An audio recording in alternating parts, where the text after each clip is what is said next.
If you've been to Brazil before, then you probably don't need me to sit here and tell you how amazing that country is. At least from my own experience, it's one of the best places that I have visited in Latin America. And so, funnily enough, one of the best ways for you to live in Brazil is actually from buying property. In fact, if you buy property in Brazil, you will get a path to both residency, permanent residency, and citizenship. And so that's what this video is about. Why you should consider buying property in Brazil. Not just for the residency and citizenship, which I'll get into shortly, but there's a few other reasons why you might want to buy real estate here. Now guys, if you are new here, my name is Jordan and this channel is all about achieving freedom. Time, location, financial freedom. And one of the best ways to do that is to buy property in emerging markets outside the country that you are a citizen of. This way you can get second or third residencies, second or third citizenships, but not only that, you're able to make more money typically in some of these emerging markets because you can buy property at a much lower price point than if you were to buy it in the Western countries, for example, with a much higher ceiling. And Brazil is one of those countries where you're able to do that. So the first reason why you might want to buy property in Brazil is because its currency is weak relative to some of these other Western countries. If you're earning in US dollars, Canadian dollars, Australian dollars, euros, it means that your money is going to go a lot further. And this is really what property arbitrage is. It's when you're earning US dollars or whatever your currency is in your Western country, and then you're taking that money and multiplying it by buying property in an emerging market. You can buy property at a much lower price point, and because it's at a lower price point, typically it's less risky, depending, of course, what country you buy property in. Brazil's pretty safe most of the time. Of course, do your due diligence, but you can buy property in Brazil for 100K, 150K, 250K. If you compare that to Miami, New York, Sydney, Melbourne, Toronto, London, you're never going to get a property at that price. But you can buy a luxury beachfront apartment in a place like Florianopolis, for example, at a much cheaper cost than you would in any of these Western countries. So if you can earn in a strong currency and then invest that money into a market like Brazil, your money's going to go a lot further. Now, the first thing most people will be asking at this point in the video is, well, if I buy a property in Brazil, what's the rental yield like? What's the chance that the value of the property is going to go up? How long does it take? And that's actually the second reason why you should buy property in Brazil, because the rental yield in Brazil is relatively high compared to some of these Western countries. You see, Brazil has a population of about 220 million people, and it's got a massive domestic tourism market. You think about 200 million people traveling all around the country, and most of these people are going to the usual hotspots: Rio de Janeiro, Sao Paulo, Florianopolis.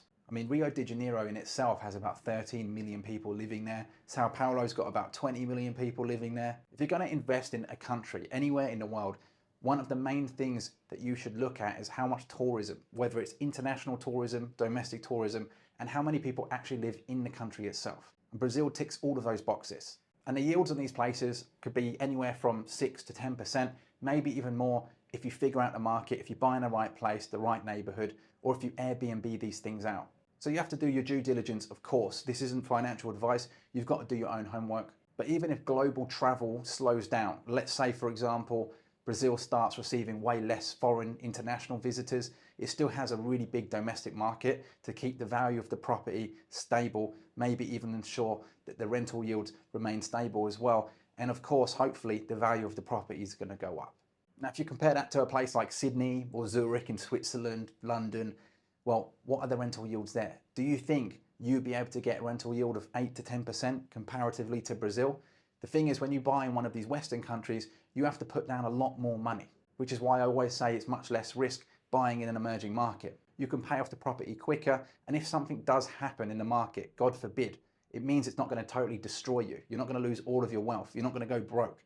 It's something that you could hopefully manage. And that's why I always like to say that you should try and look at these much cheaper markets with a higher ceiling, as opposed to the more mature developed markets.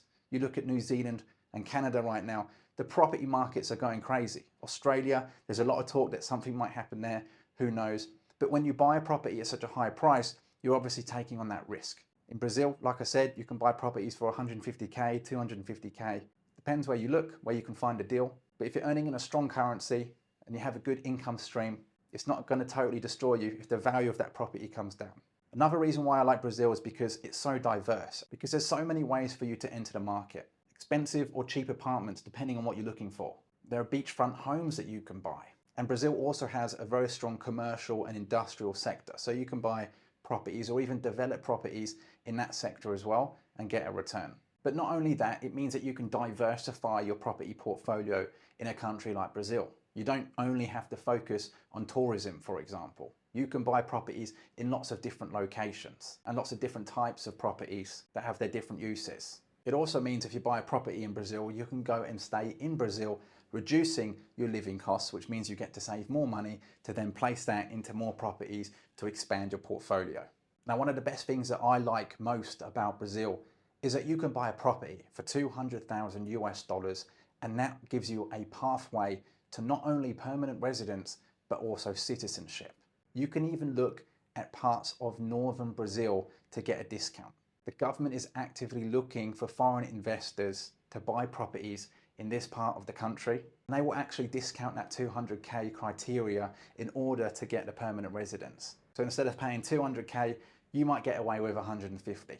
Now, in some of my other videos, I warn people not to buy property for the sole purpose of getting citizenship, because in many countries, you're only going to get citizenship after 7 or 10 years. And as we all know by now, governments can change their rules and regulations just like that. But in Brazil, you can actually get citizenship if you buy a property after just 3 years, or if you're married to a Brazilian, just 1 year. And the Brazilian passport is surprisingly strong comparatively to some other places in the world. You get visa-free access to the European Union, UK, and the rest of South America.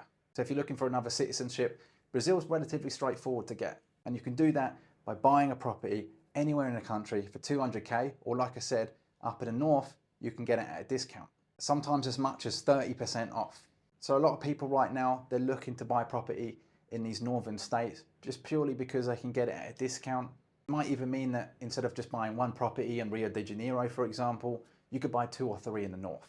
Now finally, look, I think Brazil is one of the best places for you to look at if you're trying to find a place in Latin America to buy property, to get permanent residence, maybe even potentially get that citizenship, but also to make profit. We're all here to get a deal done. We want to make a bit of money as well. From my own research, I think Brazil has a lot of what most investors are looking for. But in terms of what's happening in the future, I mean, Brazil is a massive country, 220 million people. It's literally a powerhouse. It's part of the BRICS. If you look at it in the long term, there's a rising middle class, just like some countries in Asia I talk about. There's a lot of infrastructure projects. There's more urbanization.